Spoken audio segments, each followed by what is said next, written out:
할렐루야. 하나님의 은혜와 사랑이 저와 여러분들 또 이 예배에 참석한 모든 우리 사랑하는 성도들 가정 가운데 함께 하시기를 예수님의 이름으로 축복합니다.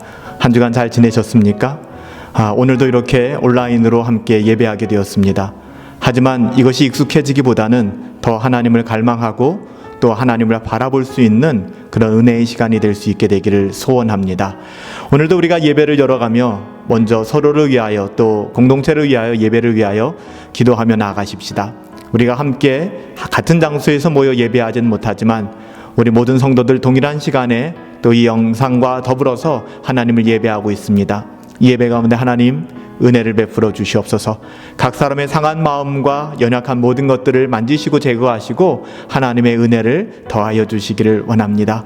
이 예배를 통하여 오로지 한 분 하나님만 영광 받아 주시옵소서. 우리 다 같이 마음을 모아서 오늘 이 예배를 위하여 우리 사랑하는 공동체 지체들을 위하여 우리가 한번 합심으로 기도하며 나아갑니다. 기도하시겠습니다. 살아계신 아버지 하나님 감사합니다. 아버지 하나님 이름을 찬양합니다. 우리 가운데 되어지는 모든 것들 때로는 답답하고 연약하지만 그럼에도 불구하고 하나님을 바라보고 하나님을 신뢰하며 하나님 이 자리에 나왔습니다. 우리의 영혼이 하나님을 향하여 더 가까이 나가게 하시고 내 마음의 중심이 오로지 하나님을 향하여 녹아질 수 있도록 아버지 하나님 인도하여 주시고 붙들어 주시기를 간절히 소원합니다. 나의 어떠함이 아닙니다. 오직 하나님을 바라보며 나가는 예배 되게 하여 주시고 이 예배를 통하여 하나님을 사랑하는 성도들 한 사람 한 사람 하나님을 만나게 하시고 하나님의 음성을 듣게 하시고 하나님의 뜻대로 우리가 나아갈 수 있도록 아버지 하나님 은혜를 베풀어 주시기를 간절히 소원합니다. 주여 아버지 하나님 은혜 가운데 오늘도 우리의 심령을 만져주시고 인도하여 주시고 아버지 하나님의 거룩한 마음을 부어주사 하나님을 향한 갈망으로 살아갈 수 있도록 아버지 하나님 인도하여 주시고 붙들어 주시옵소서. 살아계신 아버지 하나님만을 바라보니 주여 아버지 하나님 역사하시옵소서. 인도하여 주시옵소서. 붙들어 주시옵소서. 채워 주시옵소서. 살아계신 아버지 하나님 감사합니다. 오늘 이 예배를 통하여 오직 하나님 홀로 영광 받아 주시옵시고 우리 예배하는 당신의 사랑하는 성도들 한 사람 한 사람 아버지 하나님 은혜 가운데 붙들어 주시어서 오늘 이 예배를 통하여 영원히 회복되게 하여 주시옵시고 하나님의 은혜가 어떠한가를 깊이 깨닫고 경험할 수 있도록 인도하여 주시옵소서. 예수님의 이름으로 감사하며 기도하옵나이다. 아멘. 우리 이 시간 공동체의 고백 함께 나누도록 하겠습니다. 우리의 공동체, 특별히 우리가 이 시간에 모여서 하나님을 왜 예배하는지 또 이곳에 왜 우리가 모여 있는지에 대한 고백입니다. 이 고백들이 상투적인 우리의 그런 고백이 되는 것이 아니라 우리 마음속 깊은 곳에 또 우리 마음속 중심에 고백이 되었으면 좋겠습니다. 우리가 지금 이 시간 이곳에 모인 이유, 우리는 하나님의 말씀 때문에 여기에 모였습니다. 우리는 자기를 부인하고 자기의 십자가를 지고 따르라는 예수님의 명령 때문에 여기에 모였습니다. 우리에게 하나님의 자녀가 되는 권세보다 더 소중한 것은 없습니다. 오직 예수님만이 우리의 주인이시며 우리 교회의 주인이십니다. 솔리데오 글로리아, 하나님께 영광을 돌려드립니다. 우리 다 같이 이 시간 우리가 같은 신앙 고백입니다. 믿음의 고백, 사도신경으로 우리의 신앙을 하나님께 고백하며 나아가십시다. 나는 전능하신 아버지 하나님, 천지의 창조주를 믿습니다. 나는 그의 유일하신 아들, 우리 주 예수 그리스도를 믿습니다. 그는 성령으로 잉태되어 동정녀 마리아에게서 나시고 본디오 빌라도에게 고난을 받아 십자가에 못 박혀 죽으시고 음부에 내려가셨으며 장사된 지 사흘 만에 죽은 자 가운데서 다시 살아나셨고 하늘에 오르시어 전능하신 아버지 하나님 우편에 앉아 계시다가 거기로부터 살아있는 자와 죽은 자를 심판하러 오십니다. 나는 성령을 믿으며 거룩한 공교회와 성도의 교제와 죄를 용서받는 것과 몸의 부활과 영생을 믿습니다. 아멘. 우리의 평생 가는 길이 고단하고 녹록치 않으며 쉽지 않지만 하나님께서 우리와 함께 하시기 때문에 세상에 줄 수 없는 안정감을 가지고 그 평안을 누리며 살아가는 것 아닐까요? 우리 다 같이 그 하나님 바라보시며 찬송가 413장 함께 찬양합니다.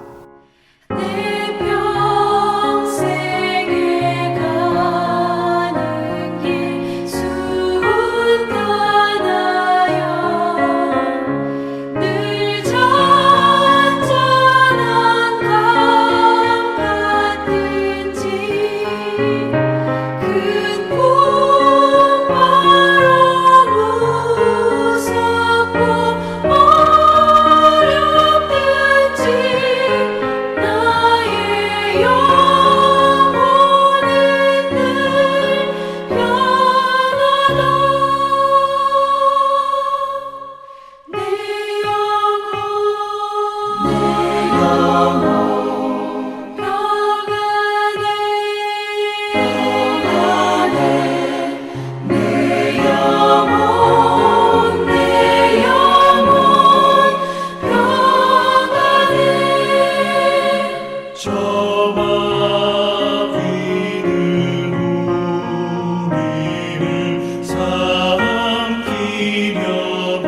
아멘. 그렇습니다. 우리의 평생에 가는 길이 비록 피곤하고 고단하고 녹록지 않지만 그럼에도 불구하고 하나님이 함께 하시기 때문에 그 길을 걸을 수 있다라는 그 고백이 얼마나 아름다운지 모르겠습니다. 주님이 이 땅 오셔서 이 세상을 심판하신다 하여도 저와 여러분들 하나님의 자녀들은 하나님의 은혜 가운데 거하기 때문에 겁먹지 않는 거예요. 하나님의 은혜 가운데서 자유할 수 있는 거예요. 오늘 이 찬양의 고백처럼 우리의 삶에 세상이 줄 수 없는 평화, 하나님이 주시는 그 만족함을 누리며 살아갈 수 있는 저와 여러분들 되시기를 예수님의 이름으로 축복합니다. 우리 다 같이 이 시간 두 눈을 감으시고 경건한 마음으로 함께 기도하며 나아가도록 하겠습니다. 기도하시겠습니다. 은혜로우신 아버지 하나님 감사합니다. 우리의 모든 죄를 사하시고 상한 우리의 마음 또한 고쳐주시는 하나님, 하나님의 은혜를 바라보며 이 자리에 나왔습니다. 세상의 모든 것, 모든 분주함 다 뒤로 하고 이 세상의 모든 우선순위 다 뒤로 하고 우리의 영혼이 하나님만을 갈망하며 바라보며 이 시간 나왔습니다. 살아계신 아버지 하나님, 한 주간을 돌아보면 오직 하나님의 은혜 아니면 해석될 수 없고 은혜 아니면 설명될 수 없는 시간들을 보냈음을 고백합니다. 하나님, 늘 하나님의 은혜가 마르지 아니하였고 시시때때로 우리를 인도하여 주시는 하나님의 도우심과 하나님의 인도하심이 우리의 삶 가운데 함께 계셨음을 믿음으로 고백합니다. 하나님, 비록 우리는 날마다 쓰러지고 연약하여 자빠지는 인생이 있지만 그럼에도 불구하고 하나님께서는 이렇게 세워주시며 내게 돌아오라 말씀하시는 그 하나님이 언제나 우리와 함께 하시기 때문에 우리의 마음이 너무나 안전하고 든든함을 고백합니다. 살아계신 아버지 하나님, 우리가 모여서 예배할 수 없는 어려운 환경을 지속적으로 보내고 있습니다. 두려운 것은 이 시간에 우리가 하나님을 떠날까 두렵고 우리의 마음이 하나님을 벗어날까 두렵습니다. 우리의 영혼을 붙들어 주시옵시고 더욱더 경건에 힘쓰게 하여 주시옵시고 하나님, 이 위기의 상황에 우리의 영혼을 더 쳐서 복종시킬 수 있는 은혜가 있을 수 있도록 아버지 하나님 역사하여 주시옵소서. 이 나라와의 민족을 긍휼히 여겨 주시옵시고 아버지의 사회적 모든 문제들 가운데 주님께서 깊이 개입하여 주시고 역사하여 주셔서 이 나라의 민족이 하나님을 경외하는 나라 되게 하여 주시옵시고 하나님을 두려워할 줄 아는 나라 되어줄 수 있도록 아버지 하나님 인도하여 주시옵소서. 하나님, 교회를 새롭게 하여 주시옵시고 예배를 새롭게 하여 주시옵시고 온전히 예배가 예배되게 하시고 교회가 교회되는 일에 하나님 저희들을 부르셨사오니 사용하여 주시옵시고 하나님, 그를 인하여 하나님 영광 받아 주시옵소서. 하나님, 어려운 시기를 보내고 있습니다. 성도들 아버지 하나님, 한 사람 한 사람의 삶에 주목하여 주시고 하나님 역사하여 주시어서 우리를 신앙의 바른 분별력 가운데 살아가게 하여 주시옵시고 오직 하나님의 뜻 분별하며 순종하며 살아갈 수 있도록 아버지 하나님 인도하여 주시옵소서. 아버지 하나님, 오늘도 하나님의 말씀 듣고 나갑니다. 하나님의 말씀을 전하는 자나 듣는 자나 한 마음으로 나가게 하여 주시옵시고 이 시간 오로지 하나님만이 영광 받으시는 귀한 시간 되어질 수 있도록 아버지 하나님 역사하여 주시옵소서. 예배의 시작과 마지막 모든 순서를 온전히 하나님께 의탁하오며 너무나도 존귀하신 예수님의 이름으로 기도하옵나이다. 아멘.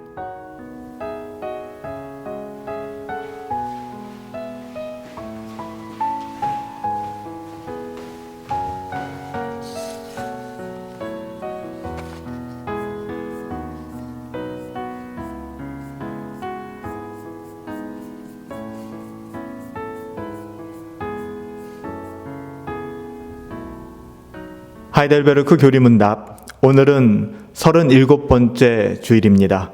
101문부터 시작해서 102문까지 우리 함께 묻고 답하는 시간 갖도록 하겠습니다. 제가 묻습니다. 함께 천천히 읽으시면서 답하여 주시기 바랍니다.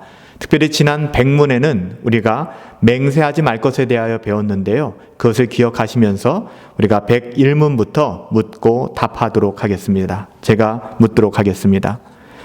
그러나 우리가 하나님의 이름으로 경건하게 맹세한다면 그것은 괜찮지 않습니까? 그렇습니다. 하나님의 영광과 이웃의 유익을 위하여 진리를 보존하고 신뢰를 증진시키려는 목적에서 맹세가 필요한 상황이 생기거나 정부가 그것을 교회에 요구할 때에는 맹세함이 가능합니다. 이러한 맹세는 하나님의 말씀에 의하여 인정되고 있으며 신구약의 모든 신자들에 의해서도 적절하게 사용되어 왔습니다. 102문입니다. 그렇다면 성자, 여기서 성자는 거룩한 신앙의 위인들입니다. 그렇다면 성자들이나 다른 피조물에 의지해서 맹세하는 것도 가능합니까? 결코 그렇지 않습니다. 올바른 맹세는 오직 하나님의 말씀 안에서만 가능한 것입니다. 우리는 오직 하나님의 말씀과 그 말씀 안에서 성령이 주시는 선한 양심에 의해서만 맹세할 수 있어야 합니다. 그렇지 않다면 그것은 거짓 맹세가 될 뿐이기에 하나님의 진노를 격발케 할 것입니다. 어떠한 경우에도 하나님이 아닌 피조계의 어떠함을 근거로 맹세해서는 안 됩니다. 우리가 지난 문답을 통해서 도무지 맹세하지 말라 하였는데, 그렇다면 우리가 하나님의 말씀 안에서, 또 하나님의 말씀 안에서 성령께서 우리에게 주시는 선한 양심 안에서 맹세하는 것은 어떤 것인가, 또 우리가 어떤 부분에서의 맹세가 가한 것이고 어떤 것이 불가한 것인가에 대해서 오늘은 살펴보았습니다. 우리가 하나님의 말씀을 통해서 우리에게 주시는 교훈들과 유익들을 잘 살펴서 우리의 삶에 적용해 나아갈 수 있게 되기를 예수님의 이름으로 부탁드립니다. 오늘 우리에게 주신 하나님의 말씀을 보도록 하겠습니다. 오늘 우리에게 주신 하나님의 말씀은 호세아서 9장 10절부터 17절까지의 말씀입니다. 호세아서 9장 10절부터 17절까지의 말씀. 우리 같이 한번 이 말씀을 한 사람이 읽는 것처럼 천천히 봉독하도록 하겠습니다. 호세아서 9장 10절부터 17절까지의 말씀입니다. 옛적에 내가 이스라엘을 만나기를 광야에서 포도를 만남같이 하였으며 너희 조상들을 보기를 무화과 나무에서 처음 맺힌 첫 열매를 봄같이 하였거늘 그들이 바알부올에 가서 부끄러운 우상에게 몸을 드림으로 저희가 사랑하는 우상같이 가증하여졌도다. 에브라임의 영광이 새같이 날아가리니 해산하는 것이나 아이 베는 것이나 임신하는 것이 없으리라. 혹 그들이 자식을 기를지라도 내가 그 자식을 없이 하여 한 사람도 남기지 아니할 것이라. 내가 그들을 떠나는 때에는 그들에게 화가 미치리로다. 내가 보건대 에브라임은 아름다운 곳에 심긴 두로와 같으나 그 자식들을 살인하는 자에게로 끌어내리로다. 여호와여, 그들에게 주소서 무엇을 주시려 하나이까? 아이 베지 못하는 태와 젖없는 유방을 주시옵소서. 그들의 모든 악이 길갈에 있으므로 내가 거기에서 그들을 미워하였노라. 그들의 행위가 악함으로 내 집에서 그들을 쫓아내고 다시는 사랑하지 아니하리라. 그들의 지도자들은 다 반역한 자니라. 에브라임은 매를 맞아 그 뿌리가 말라 열매를 맺지 못하나니 비록 아이를 낳을지라도 내가 그 사랑하는 태의 열매를 죽이리라. 그들이 듣지 아니하므로 내 하나님이 그들을 버리시리니 그들이 여러 나라 가운데 떠도는 자가 되리라. 아멘. 오늘은 호세아서 강의 16번째 시간입니다. 우리가 읽은 호세아서 9장 10절부터 17절까지의 본문을 가지고 에브라임의 영광이 새같이 날아가리라 라는 제목으로 하나님의 말씀을 함께 상고하도록 하겠습니다. 우리는 지난 시간에 호세아서 9장 1절부터 9절까지의 말씀을 통해서 이스라엘에게 임하시는 하나님의 형벌의 원인에 대하여 살펴보았습니다. 이스라엘이 하나님께 형벌을 받는 원인과 이유는 무엇이었습니까? 그들이 타작마당에서 음행의 값을 좋아하였기 때문입니다. 그들은 타작마당과 그리고 포도주 틀을 하나님보다 더 사랑하였기 때문에 하나님께서는 이런 행동들을 향하여 음행하였다라고 말씀하시는 것입니다. 또한 지난주에 살펴보았던 본문 9장 7절에 가보면 이스라엘 백성들은 하나님의 사람들, 선지자들을 능멸하고 멸시하였다라고 말씀드렸습니다. 그래서 그들은 결국 하나님의 심판 가운데 놓이게 되어진 것이죠. 우리는 오늘 이 시간에 또한 계속해서 호세아서 9장 말씀을 이어 살펴보는데요. 특별히 오늘 10절 말씀은 어떻게 시작됩니까? 옛날에, 옛적에 라는 그런 단어로 시작되는데요. 사실 이 옛날에, 옛적에 이 단어는 히브리어 원문에는 나오지 않는 단어입니다. 그냥 우리말에서 번역하면서 자연스럽게 이 내용 자체가 이스라엘의 옛적에 대한 이야기이기 때문에 자연스럽게 옛적에 이렇게 시작하게 되는 것이죠. 그렇다면 어떤 일을 회상하는 것일까요? 어떤 일을 이야기하는 것일까요? 이스라엘의 옛적에 어떤 일이 있었다는 것일까요? 10절 말씀에 보면 옛적에 내가 이스라엘을 만나기를 광야의 포도를 만남같이 하였다. 너희 조상들을 보기 어떻다고요? 무화과 나무에서 처음 맺힌 열매를 봄과 같이 내가 그렇게 너희 조상들을 보았다. 그들이 바알브올에 가서 부끄러운 우상으로 자기의 몸을 드리게 되었고 자기가 사랑하는 우상처럼 가증해져 버리고 말았다. 하나님이 그토록 사랑하셨건만 그들은 하나님을 등져버리고 그렇게 우상을 숭배하며 가증한 인생을 살아갔다라고 하나님께서 이전 이스라엘 백성이 행했던 일들을 말씀하고 계신 겁니다. 이 말씀은 하나님께서 이스라엘을 처음 만나셨을 때, 이스라엘을 만나주셨을 때의 그 상황을 설명하고 계신 것이죠. 옛적에 하나님께서 이스라엘을 만나시기를 뭐라고 말씀합니까? 그 광야에서 포도송이를 만난 것 같다라고 얘기를 합니다. 또한 무화과 나무에서 처음 익은 열매를 만난 것과 같았다라고 이야기를 합니다. 여러분, 광야는 어떤 곳입니까? 광야는 황무지입니다. 아무것도 없는 곳입니다. 근데 그런 곳을 가다가 포도나무를 발견하고 포도나무에 포도가 달려있는 것을 발견한다 그러면 여러분 이 또한 얼마나 큰 기쁨이며 위로겠습니까? 하나님께서 우리를 광야에서 그렇게 대해 주셨다라고 말씀해 주시는 거예요. 뿐만 아니라 무화과 나무에서 가장 먼저 익은 열매가 얼마나 아름답고 또 먹음직스러우며 탐스러웠겠습니까? 이처럼 하나님께서는 광야에서 포도를 만났던 것 같이 또 무화과 나무에서 첫 열매를 따셨던 것처럼 이스라엘을 기쁨으로 만나주셨다. 이스라엘을 그렇게 기뻐하셨다라고 기록하고 있습니다. 그런데 이 만남은 우연히 지나가다 만난 그런 만남이 아니에요. 여러분, 하나님과 우리와의 만남을 여러분 어떻게 생각하십니까? 하나님과 우리와의 만남은 그저 스쳐 지나는 만남이 아닙니다. 우연히 일어나는 만남도 아닙니다. 하나님께서 찾고 계셨기 때문에, 하나님이 간절히 찾고 계셨기 때문에 하나님이 그렇게 우리를 만나주신 거예요. 여러분, 이것을 신약성경 누가복음 15장에서는 세 가지 비유를 통해서 하나님과 우리와의 만남, 하나님이 우리를 얼마나 만나고 싶어 하시는가, 찾고 계시는가를 설명하고 있는데요. 잃은 양의 비유, 그리고 한 드라크마를 잃어버린 한 여인이 그 드라크마를 찾는 모습을 통해서, 그리고 탕자의 비유를 통해서 하나님께서 우리를 얼마나 만나고 싶어 하는지, 잃어버린 바 된 우리를 찾으시는 그 하나님의 마음을 잘 보여주고 있습니다.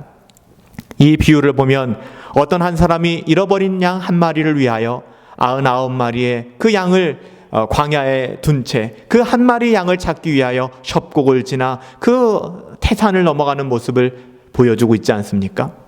또 뿐만 아니라 작은 한 드라크마를 잃어버린 그 여인이 집안을 들쑤시고 다니면서 그 집안을 다 드러내면서 그 동전 한 입 드라크마를 찾으려는 그 열정을 보여줍니다. 그 간절한 마음을 보여줍니다. 이것이 하나님이 우리를 찾으시는 마음이라는 것이죠. 집 나간 탕자의 그 마음, 그 아버지의 마음, 이건 여러분 우리가 너무나 잘 아는 내용 아닙니까? 집 나간 탕자의 아버지는 그 탕자가 돌아오기를 계속해서 기다리는 거예요. 그 탕자가 집을 나간 그 시간부터 돌아올 때까지 계속해서 그 아들이 떠난 길, 그 아들이 있는 그곳을 향하여 계속해서 시선을 거두지 못하고 그 아들을 찾고 있고 기다리고 있는 그 모습. 여러분, 이 세 가지의 모습, 잃은 양의 모습, 잃은 양을 찾는 목자의 모습, 한 드라크마를 찾는 여인의 모습, 그리고 집 나간 아들을 기다리는 아버지의 모습이 바로 우리를 기다리시고 우리를 찾으시는 하나님의 마음, 이스라엘을 찾으시는 하나님의 마음입니다. 여러분, 예수님께서 사마리아의 수가성 여인을 만난 사건을 아시잖아요. 우연히 지나가다 만난 것이 아니에요. 예수님께서는 사마리아 지역을 통과하여 그 여인을 만나기 위하여, 그 여인이 거기에 있기에 예수님께서는 그리로 가신 것입니다. 여러분 잘 아시는 삭개오의 사건, 이 삭개오의 사건, 뽕나무에 올라간 이 삭개오를 만나신 것도 우연히 지나가 만나신 것이 아니라 예수님은 삭개오를 만나기 위하여 그곳을 지나가셨다고요. 삭개오가 예수님을 만나기 위해 그 자리에 온 것이 아니라 우리 주님께서 삭개오를 만나기 원하셨기 때문에 그것을 지나가셨던 것이죠. 하나님께서는 이처럼 이스라엘을 사랑하셔서, 하나님께서는 이처럼 하나님의 자녀들을 사랑하셔서 그들을 친히 만나주시고 또한 하나님 위로하여 주시고 찾아주시는 것입니다. 여러분 의도적이에요. 하나님이 우리를 만나주신 것은 우연이 아니에요. 우리가 하나님을 만난 것이 아니라 하나님이 우리를 만나주신 것이죠. 하나님이 우리를 만나주신 것, 우리가 하나님을 만난 것은 하나님의 의도적인 행위였습니다. 하나님의 뜻이 있었기 때문에 우리도 하나님을 만날 수 있었던 것이고, 하나님의 택함이 있었기에, 하나님의 은혜를 주셨기에 우리가 하나님을 만나고 하나님을 찾을 수 있었다는 것입니다. 여러분, 예를 들은 여기서의 공통점들은 무엇입니까? 모두 자격 없는 자들이죠. 여러분, 그 양의 무리를 이탈한 양, 그건 안 찾아도 상관이 없어요. 또한 여러분들 아버지를 그렇게 배신하고 아버지의 모든 그런 마음을 상하게 하고 방탕한 탕자가 되어서 아버지를 떠난 그 아들 역시 자격이 없는 사람이었습니다. 여러분, 자격이 없는 자들을 하나님은 찾아오세요. 모두가 잃어버린 자 되었고 모두가 세리요 창기였으며 하나님의 은혜 아니면 해석될 수 없는 인생을 살아가던 사람들이었습니다. 그러므로 스스로 자격이 있어서 하나님께 나온 사람은 아무도 없습니다. 이 자리에 있는 우리들 마찬가지입니다. 자격이 있어서 하나님께 나온 사람들은 아무도 없어요. 여러분들이 자격이 있으십니까? 제가 자격이 있을까요? 여러분, 이 땅에 존재하는 그 누구도 하나님 앞에 자격이 있는 사람이 없습니다. 무자격자입니다. 그렇지만 하나님께서 우리를 버려 마땅한 우리를 부르시고 찾아오신 거예요. 그래서 여러분, 이것은 은혜 아니면 설명되어질 수가 없는 것입니다. 그러므로 하나님께서 이스라엘을 만나신 것도, 광야에서 이스라엘 택하신 것도, 하나님께서 이스라엘 지명하여 주목하여 부르신 것도 이스라엘이 굉장히 무슨 그럴 만한 조건을 가지고 있다거나 이스라엘이 다른 나라보다 강하거나 크거나 착하거나 여러분 그래서가 아닙니다. 그들에게 어떤 선한 자격이 있었기 때문에 아닙니다. 오히려 그들은 모든 나라들보다도 작은 나라였으며 사악한 사람들이었습니다. 똑같은 죄인들이었습니다. 그런 그들을 하나님이 사랑하셨고 하나님의 은혜 아니면 살아갈 수 없는 사람들이기 때문에 하나님이 불러주신 것이죠. 여러분, 저와 여러분들도 마찬가지 아니겠습니까? 하나님의 은혜가 아니라면 살아갈 수 없는 사람들이잖아요. 하나님의 은혜가 아니었더라면 우리는 어떻게 이 자리에 있을 수 있었을까요? 신명기 7장 6절부터 11절에 가보면 하나님께서 이스라엘을 택하신 이유를 이렇게 얘기합니다. 내가 너희를 택한 것은 너희의 어떠함 때문이 아니다 라고 이야기합니다. 오직 그들을 사랑하심으로 인하여, 하나님이 우리를 택하신 것은 그들이 그런 자격이 있기 때문에가 아니라 하나님께서 자격 없는 그들을 사랑하셔서 하나님의 기뻐하신 뜻대로 그들을 구원하셨다라고 이야기하는 것입니다. 그래서 그들의 조상들과 언약을 세웠고 그 언약에 의해서 이스라엘을 택하시고 이스라엘을 구원하여 내셨다는 것입니다. 이는 결코 자기들이 잘나서 택함을 받은 것이 아니라는 것을 강조하고 있는 것입니다. 오직 하나님의 은혜와 사랑으로 택함을 입었다. 저와 여러분들도 마찬가지인 줄 믿습니다.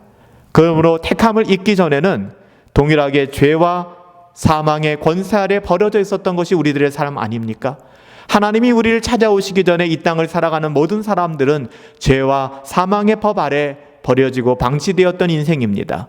구원받을 자격이 없었던 사람들, 우리가 아직 죄인 되었을 그때에, 그렇지만 하나님께서는 우리가 아직 죄인 되었을 그때에 그렇게 비참하고 남루한 삶을 살고 있을 때에 하나님께서는 그런 우리를 부르셨고 우리의 구원이 시작된 것입니다.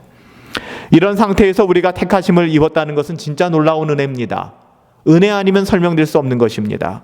그래서 그 은혜를 경험한 하나님의 사람들은 더 이상 자신의 어떠함을 주장하지 않아요. 그 하나님의 은혜를 누리고 살기 때문에 그의 삶을 통하여 자신의 어떠함, 세상의 가치를 드러내지 않습니다. 오직 하나님의 그 크신 은혜와 그 사랑 안에서 살아가게 되는 것이죠. 여러분, 이것이 너무나도 자연스럽고 마땅한 것인데 오늘 우리가 만나게 되는 이스라엘의 모습은 어떻습니까? 이 은혜 안에서 하나님을 만났고 하나님의 자녀로 부르심을 받았지만 그럼에도 불구하고 그들은 오히려 그 하나님 뜻대로 살아가고 하나님의 자녀답게 살아가는 것을 귀찮게 여기기 시작했습니다. 그것은 지난주에도 살펴보았던 것처럼 마치 개가 토한 것을 다시 핥아먹고 돼지가 잘 씻겨 놓았더니 다시 구정물로 들어가 뒹구는 것과 똑같다라고 성경은 증언하고 있습니다. 여러분, 에스겔서 16장에 가보면 이런 이스라엘의 모습에 대하여 버려진 계집 아이처럼 탯줄도 자르지 않고 씻기지도 않은 채 발가락만 꼼지락거리는 그것을, 그러니까 피덩이인 그것을 불쌍히 여겨서 씻기고 데리고 와서 먹이고 입히고 그렇게 키워 놓았더니 바람만 피우고 다니는 거예요. 못된 일만 저지르고 다니는 거예요. 에스겔서 16장 22절 말씀이에요. 내 어렸을 때 발가벗겨진 적신이었으며 피투성이가 되어 발짓하던 것을 기억하지 아니하고 내가 모든 가증한 일과 음란한 일을 행하였구나. 여러분, 하나님의 탄식입니다. 하나님이 그런 적신이었던 우리, 정말 그냥 놓으면 죽을 수밖에 없는 우리를 하나님의 은혜로 아직 죄인 되었을 때 불러내어 예수 그리스도의 핏값을 주고 우리를 사여 구원하셨는데 그럼에도 불구하고 우리는 우리의 삶으로 하나님의 자녀다운 삶이 아니라 그것은 정말 귀찮게 여기고 그것은 우리의 짐처럼 여기고 자기가 원하는 방식대로의 자유를 외치며 가증한 일과 음란한 가운데 우리의 몸을, 우리의 생각을 다 허비하고 있다라고 탄식하고 있는 것이죠. 여러분, 이런 이스라엘 백성들에게 어떤 일이 일어났습니까? 이런 이스라엘 백성들에게 하나님은 어떻게 행하셨나요? 하나님께서는 보응하셨습니다. 10절 말씀에 가보면 저희가 바알보올에 가서 부끄러운 우상에게 몸을 드림으로 저희의 사랑하는 우상같이 가증하여졌도다 라고 하나님이 탄식하고 계십니다. 하나님께서 이스라엘을 그렇게 사랑하시고 택하시고 키우셨는데 이들이 하나님께 헌신하는 것이 아니라 바알보올에 가서 부끄러운 우상에게 헌신하고 있으니 얼마나 안타까운 일입니까? 바알보올은 민수기 25장에 가보면 이스라엘 백성이 모였을 때, 이 시딤이라는 곳에 모였을 때 모압 여인의 유혹을 받습니다. 그러니까 이스라엘 백성이 광야를 통과할 때 시딤이라는 곳에 모이게 되었는데 그 시딤에서 모압 여인들을 보게 됩니다. 근데 모압 이방 여인들을 보고 그 이방 여인들의 아름다움에 그냥 매혹되고 말아요. 거기에 그냥 두 눈이 멀어버리고 맙니다. 그들이 가서 음란한 행위를 하고 그들과 음행을 저지르게 됐던 것이 바로 바알보올입니다. 이 바알보올은 거기서 끝나는 것이 아니라 이 음행했던 여인들, 모압 여인들과 함께 모압 신에게 가서 이스라엘 백성들이 예배하고 우상을 숭배하는 지경까지 가버리게 되었습니다. 이스라엘이 출애굽하여 시딤에 이르게 되었을 때 거기서 모압 여인들의 유혹을 받아서 했던 그 음행 뿐만 아니라 그녀들이 가서 함께 제사하자 하니까 기꺼이 가서 우상 숭배자들이 되어서 하나님이 아닌 우상에게 절하고 말았던, 이로 인해서 하나님은 진노하셨습니다. 그래서 그들 가운데 보면은 출애굽기에 가보면 연병을 보내셨고 전염병을 보내셨고 그 전염병으로 죽은 사람이 무려 24,000명이다라고 기록하고 있습니다. 엄청난 숫자죠. 여러분, 지금 코로나19 바이러스 때문에 몇 명의 사망자가 났습니까? 500명도 안 되잖아요. 근데 지금 보세요. 60만 명밖에 안 되는 인구 중에서 지금 24,000명이 전염병으로 죽었습니다. 하나님이 심판하신 것이죠. 징계하신 것이죠. 오늘 본문 10절 말씀을 다시 보면 그들이 바알보올에 가서 부끄러운 것을 몸으로 드렸다라고 얘기합니다. 굳이 몸으로 드렸다라고 표현하는데요. 여기서 몸으로 드렸다고 하는 것은 특별히 하나님께 구별된 자라는 뜻의 나실인의 의미와 같습니다. 하나님의 사랑을 잊고 하나님의 기뻐하심을 따라 자기의 몸을 구별하고 오직 하나님께 헌신해야 될 사람들이 나실인이었잖아요. 그 나실인들이 오히려 우상에게 구별하여 자기의 몸을 드리고 있는 지경을 한탄하며 이야기하고 있는 것이죠. 그래서 우상과 같이 가증하여졌다, 너희의 몸이 더러워졌다 라고 이야기하는 것입니다. 하나님께서는 이러한 이스라엘 백성들이 그 길을, 자기들이 가야 되는 그 길을 버려버리고 하나님께서 뜻하신 그 길, 하나님이 원하시는 그 길을 포기하고 우상을 섬기며 가증한 자의 자리로 가고 말았습니다. 호세아서에서 계속 반복되는 이야기죠. 다시 돌아오라. 돌아오라. 하나님께서는 다시 돌아오라고 말씀하십니다. 웬만해선 다시 돌아오지 않기에 너무나 완악하여지고 그들이 너무나 굳어져 있기 때문에 하나님께서는 이런 징계의 심판을 통하여 고난의 문제를 통하여 돌아오게 하시는 것입니다. 돌아오라는 것입니다. 물론 이런 심판까지도 하나님의 언약 안에 의해서 하나님의 언약대로 하나님의 언약에 의한 것임을 우리는 기억할 필요가 있습니다. 오늘 본문 11절부터 13절까지 말씀 한번 다시 보실까요? 에브라임의 영광이 새같이 날아가리니 해산하는 것이나 아이 베는 것이나 임신하는 것이 없으리라. 혹 그들이 자식을 기를지라도 내가 그 자식을 없이 하여 한 사람도 남기지 아니할 것이라. 내가 그들을 떠나는 때에는 그들에게 화가 미치리로다. 내가 보건대 에브라임은 아름다운 곳에 심긴 두로와 같으나 그 자식들을 살인하는 자에게로 끌어내리로다. 여기서 에브라임이 하나님께서 주신 그 영광, 에브라임의 영광이죠. 그 에브라임의 영광이 뭐라고 얘기합니까? 새처럼 날아가 버린다는 거예요. 하나님이 그들을 영화롭게 하시고 하나님이 영광의 관을 씌워주셨는데 이것이 어떻게 해요? 머무는 것이 아니라 새처럼 날아가 버린다는 것입니다. 하나님의 영광이 속히 떠나는 것, 새처럼 날아간다는 것은 지그치 가는 것도 아니고 속히 떠나가 버리는 것을 의미하죠. 그로 인하여 에브라임은 해산함이나 아이 베는 것이나 임신함이 없을 것이라고 얘기합니다. 여러분, 이것은 이들에게 재앙이거든요. 종족이 없어진다는 것이고요. 더 나아가서 이스라엘 백성들은 자기의 태로 말미암아 메시아가 오실 것이라는 기대감이 있었어요. 그래서 아이를 낳지 못하는 것은 저주와 같았습니다. 근데 하나님께서는 너희에게 해산함이 없을 것이다. 아이 베는 것이나 임신도 너에게는 이제는 없을 것이다 라고 말씀해 주셨습니다. 혹시나 아이를 낳아서 기르는 자가 있다 하여도 그 자식을 없이 하여 한 사람도 내가 남기지 아니하리라. 정말 하나님의 저주 위에 저주입니다. 그리고는 거듭 하나님께서는 저희를 떠나신다라고 말씀하여 주셨습니다. 일어나여 그들에게 화가 임하고 재앙이 임하는 것이죠. 하나님께서 이스라엘 백성을 얼마나 아름답게 하셨습니까? 얼마나 존귀하게 하셨습니까? 얼마나 귀히 여기셨습니까? 하나님께서 보실 때 에브라임은 아름다운 곳에 심겨둔 두로와 같다라고 얘기했습니다. 두로는 도시의 이름인데요. 두로가 어떤 것입니까? 두로는 시돈과 함께 지중해 너무나도 아름다운 도시였습니다. 에스겔서 말씀해 보면 온전히 아름다운 곳이 두로다 할 정도로 아름다운 도시였는데 지금 이스라엘을 향하여 그리 말씀하시는 것이죠. 너희가 두로와 같았다. 그런데 그 두로가 어떻게 되었다는 것입니까? 하나님께서는 그 아름다운 곳에서 그 자식들을 살인하는 자에게로 끌어내시겠다. 아주 비참한 지경에 이르게 되었다. 그리고 비참한 지경에 이르게 될 것이다 라고 이야기하는 거예요. 그들의 영적으로 비참하게 되었다면 하나님께서는 그들을 심판하고 징계하사 그들의 육신의 어떠함을 치시고 징계하시겠다라고 말씀하신 그 아이들을 다 끌어내어 사망의 올무가 되게 하겠다라고 말씀하시는 것입니다. 여러분, 이것은 차차 이스라엘 백성들이 하나님 앞에 심판과 저주를 당하고 결국에는 바벨론의 포로가 되고 또 하나님께서 어떻게 이스라엘 백성에게 징계하시는지를 보여주는 그런 말씀이 됩니다. 사랑하는 여러분들, 이스라엘 백성이 결국엔 하나님의 심판을 받게 되고 그 자녀들이 끌려가 죽임을 당하게 되죠. 신명기 28장 62절에 가보면 너희가 하늘의 별과 같이 많을지라도 내 하나님 여호와의 말씀을 순종하지 아니하므로 남은 자가 얼마 되지 않을 것이다 라고 말씀해 주십니다.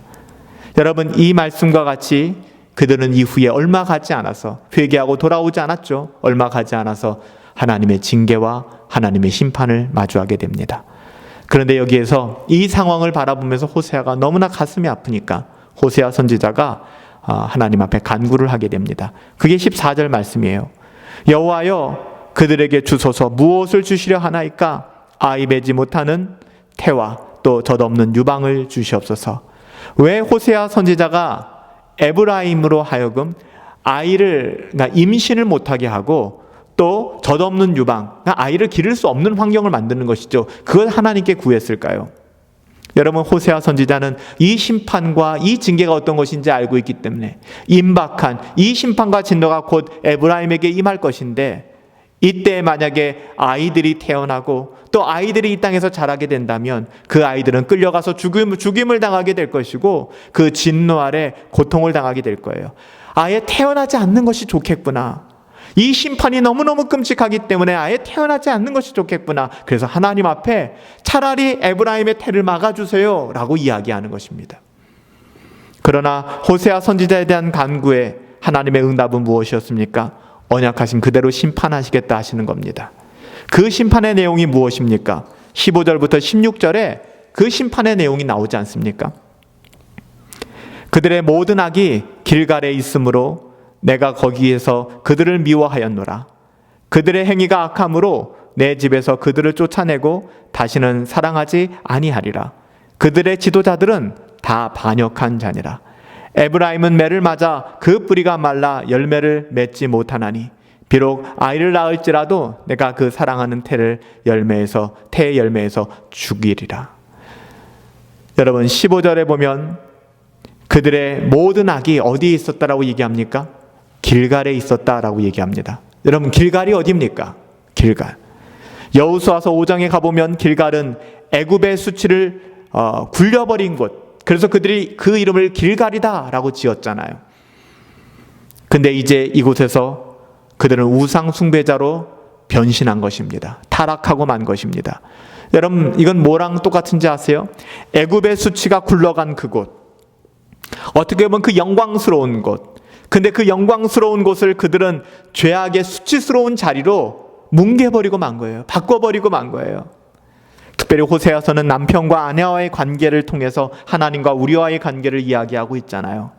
여러분 결혼을 해서 또 신혼 첫날 밤을 보내고 아름다운 가정에 자기들의 그 사랑을 속삭이던 안방에서 그 신혼방에서 이제는 남편과 함께하던 자신의 그 침실에서마저 이 아내가 타락하여 다른 남자를 끌어들이고 그 침대에서 음행을 저지르다 이제 남편의 눈에 발각된 것. 여러분 그것이 우리들의 모습이라는 겁니다. 그걸 지금 이야기하고 있는 거예요. 마치 그 길갈 하나님이 우리와 함께 하셔서 그 아름다고 복된 은혜를 누리던 그 자리가 이제는 범죄의 자리로 바뀌어버리고 만 거예요. 누구 때문에? 우리 때문에. 이스라엘 때문에. 그래서 하나님께서는 정작 사랑하는 이스라엘 백성들을 향하여 내가 하나님의 집에서 너희를 쫓아내겠다라고 말씀하시는 겁니다. 하나님의 집에서 쫓아내겠다. 약속의 땅에서 쫓아내겠다. 그리고 에브라임을 치시고 그들이 낳은 사랑하는 태의 열매마저 죽이겠다. 그렇게 말씀하시는 것이죠. 오늘 이스라엘이 이 정도 심판을 받아야 될 자리에 그들은 거하게 되었습니다. 그만큼 타락하였고 그리고 하나님을 등지고 멀리 떠나버린 것이죠. 여러분 이러한 심판에 이른 것은 결국 그들이 하나님의 말씀을 무시하였기 때문이에요. 하나님의 말씀을 청종하지 않았기 때문입니다. 만제박 17절 말씀에 보면 그들이 듣지 아니하므로 내 하나님이 그들을 버리시리니 그들이 여러 나라 가운데 떠도는 자가 되리라. 하나님의 말씀을 듣지 않았기 때문에 하나님의 말씀을 청종치 않았기 때문에 하나님께서 떠나버리시겠다라고 말씀하시는 겁니다. 하나님께서 저희를 떠나버리시면 결국 그들은 멸망을 당하고 열국 가운데 열방 가운데 유리하는 자가 될 것입니다. 여러분 오늘날 우리들의 모습은 어떻습니까? 우리는 어떤 모습으로 살아가고 있습니까? 우리가 다른 사람보다 뭔가 더 잘나서 그 사람들보다 조건이 더 나아서 주님의 은혜를 잊게 된 것입니까? 여러분 한번 생각해 봅시다. 전혀 아니잖아요. 우리를 왜 불러주셨는지. 그래서 우리가 날마다 고백하는 거 아닙니까? 나 같은 죄인 살리신 하나님의 그 은혜가 놀랍습니다. 오직 하나님의 은혜의 그 풍성하심을 따라 우리는 택한 바 되었어요. 사랑하는 여러분, 그렇다면 이제 우리는 우리를 구원하시는 주님을 사랑하며 그분을 의지하며 그분 뜻대로 살아가야 하는 것이 지극히 당연한 일 아니겠습니까? 여러분 그런데 어떠냔 말이에요. 지난 한 주간의 삶은 어떠셨습니까? 올 한 해의 삶은 여러분 어떠신가요? 지금 여러분의 모습은 어떠신가요? 우리는 오히려 하나님보다는 우상이나 우리가 원하는 그 어떠함 세상에 썩어질 것에 더 마음을 두고 때로는 헌신하고 있지 않습니까? 믿음이 보이지 않는 세계, 즉 하나님의 약속의 세계를 우리는 바라보며 살아가야 하는데 우리의 삶은 날마다 세상의 어떠함에 눈이 멀어 하나님보다는 세상의 쾌락을 따라 살 때가 너무 많다는 것입니다. 우리의 시간과 물질을 어떻게 보면 그것의 우선순위에 두고 살아갈 때가 많다는 것이죠. 여러분, 이런 인생에 대해 하나님은 심판하시고 징계하실 것입니다. 우리를 사랑하시기 때문에 그렇습니다. 하나님, 그러한 인생들 가운데 어떤 일들을 행하시겠습니까? 어떤 모습이 우리들 가운데 임하여야겠습니까? 하나님께서 우리에게 말씀하여 주십니다. 누가복음 23장에 가서도 특별히 28절부터 31절에 예루살렘의 딸들아, 나를 위하여 울지 말고 너희와 너희 자녀들을 위하여 울라. 너희는 지금 나를 위하여 울 때가 아니다. 너희 자녀들을 향하여 울어라. 너희들의 주제를 파악해라. 너희의 상황이 어떤지 아니? 남 걱정하지 말아라. 너희 걱정하여라 하고 말씀하시는 거예요. 보라, 날이 이르면 사람이 말하기를 수태 못하는 이와 해산하지 못하는 이와 그리고 먹이지 못한 젖은 복이 있도다. 오히려 그 사람들이 복되다라고 얘기하는 거예요. 이 세상에 없는 사람들. 그때에는 사람이 산들에 대하여 우리 위에 무너지리라. 작은 산들에 대하여 우리를 덮으리라. 하나님의 진노와 심판이죠. 사실 이 말씀은 예수님께서 십자가를 지시고 가시는 현장에서 하신 말씀입니다. 예수님의 십자가를 지고 가심을 보고서 가슴을 치는 사람들을 보고 예수님께서는 그들을 향하여 너희는 너희 자신, 너희 자녀들을 향하여 울라 이렇게 말씀하셨습니다. 사랑하는 여러분들, 어떤 상황입니까? 하나님의 심판이 있다. 하나님의 징계가 있다. 이것을 잊지 말아라. 이것을 기억하라. 반드시 그날이 찾아올 것이다 라고 말씀하시는 것입니다. 이것은 지금 이 땅에서의 징계도 해당하지만, 물론 이 땅에서 하나님의 자녀들에게 해당하는 징계도 있지만, 이것은 궁극적으로 이 세상을 심판하실 그 마지막 때에 대한, 그날은 반드시 찾아올 것이다 라는 것, 그날은 반드시 성취된다 라는 것을 상기시키고 있는 것입니다. 여러분, 극한 환난, 하나님께서 임하시는 심판, 여러분 그렇습니다. 베드로전서 4장 17절부터 19절에 가보면 하나님 집에서 심판이 시작될 때가 되었나니 만일 우리에게 먼저 임하고 하나님의 복음을 순종치 아니하는 자들의 마지막은 어떠하리요? 무슨 이야기입니까? 하나님의 심판이 어디서부터 시작된다고요?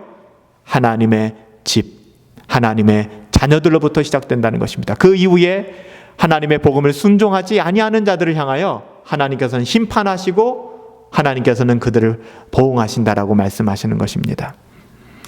하나님의 심판은 하나님의 집에서부터 온다는 말이, 이 사도 베드로의 증언이 우리의 가슴 속에 새겨져야 할 것입니다. 여러분, 어떻게 보면 지금 이 시간도 하나님의 징계 가운데 하나님의 그 섭리적인 심판 아래 우리는 놓여져 있는 것입니다. 우리는 날마다 그것을 경험하며 살아가잖아요. 그러므로 오늘 말씀은 우리를 지금 하나님께서는 이 말씀을 통해서 다시 한번 심판하시며 돌아오라 하시며 징계하시며 꾸짖고 회복되기를 원하시는 과정 속에 있다고 보셔도 여러분 전혀 틀린 것이 아닙니다.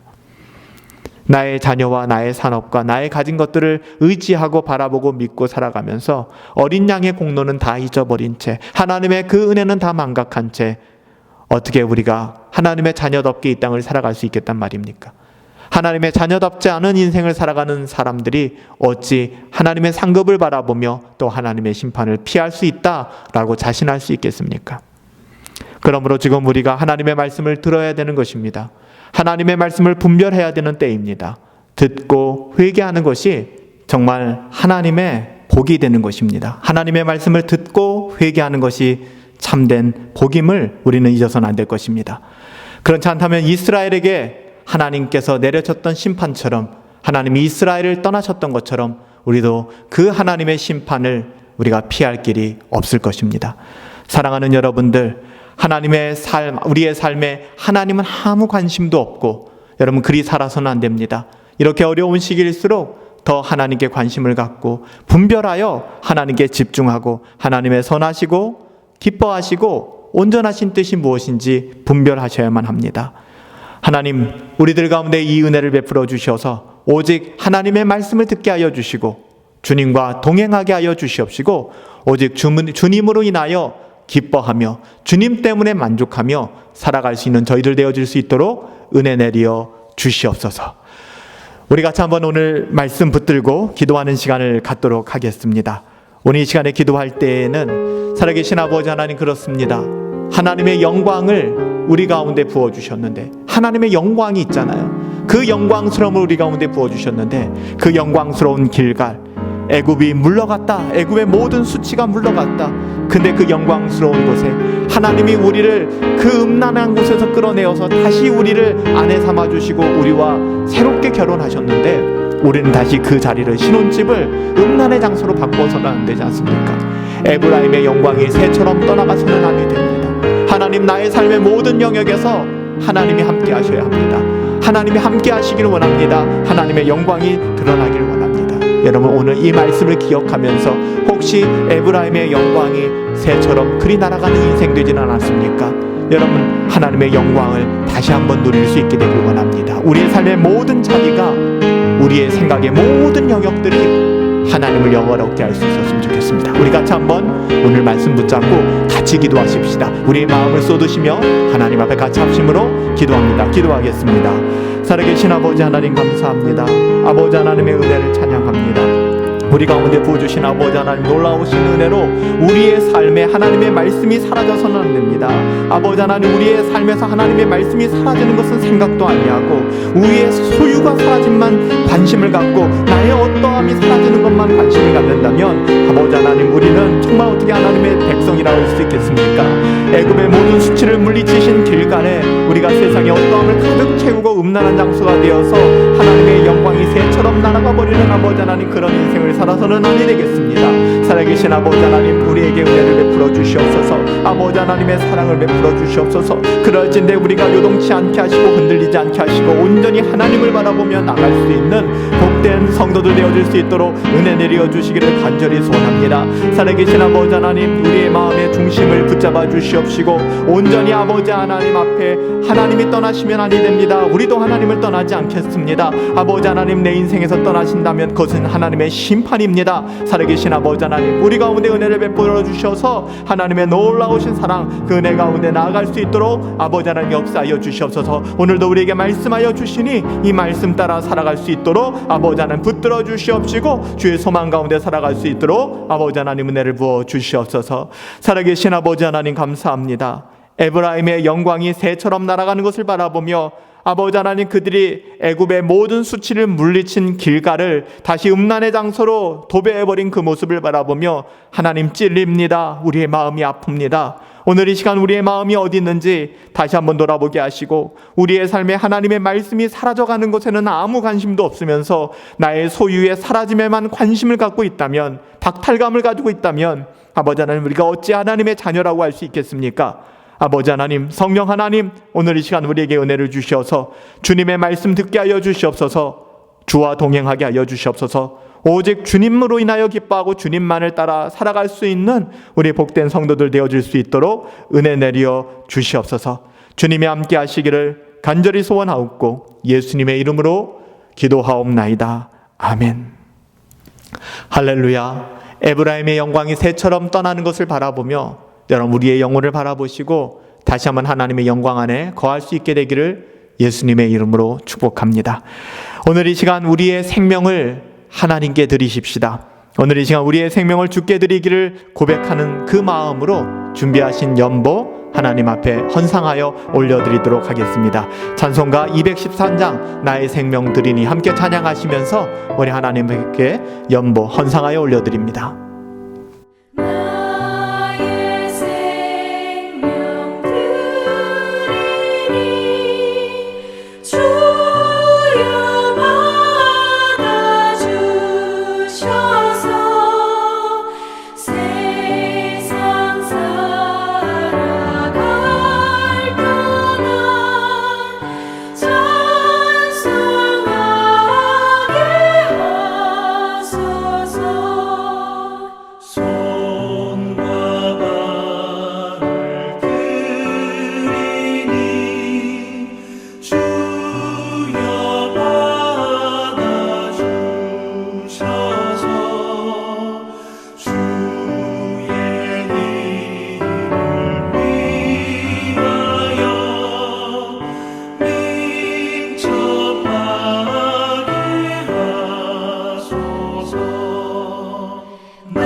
함께 기도하겠습니다.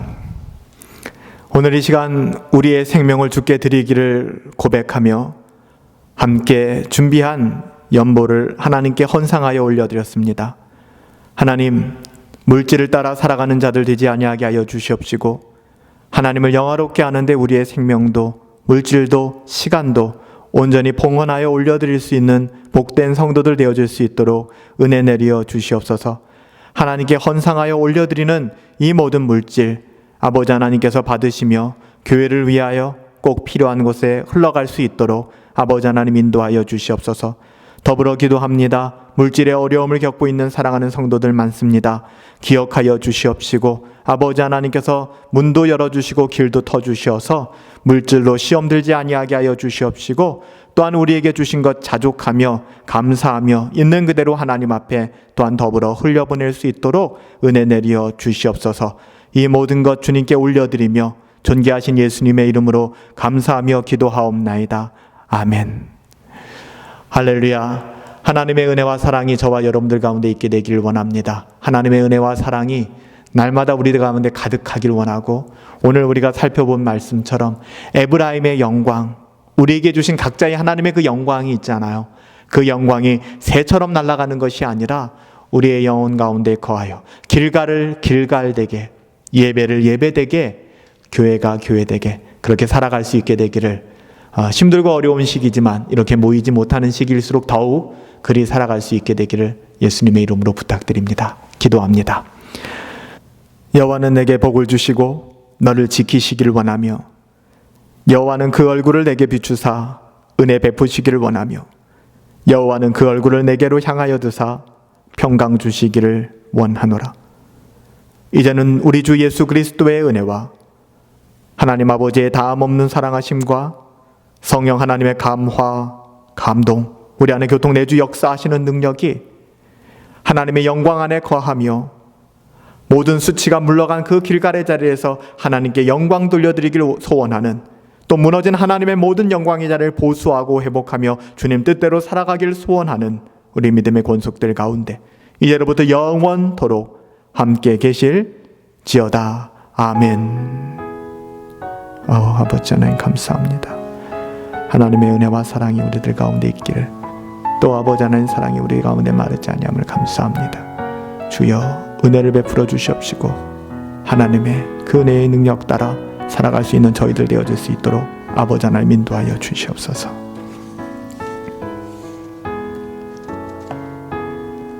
오늘 이 예배를 통해서 하나님의 영광을 받으시고 에브라임처럼 그 하나님의 영광이 새처럼 날아가는 것이 아니라 하나님의 영광의 자리를 찾고 회복할 수 있는 저와 여러분이 되었으면 좋겠습니다.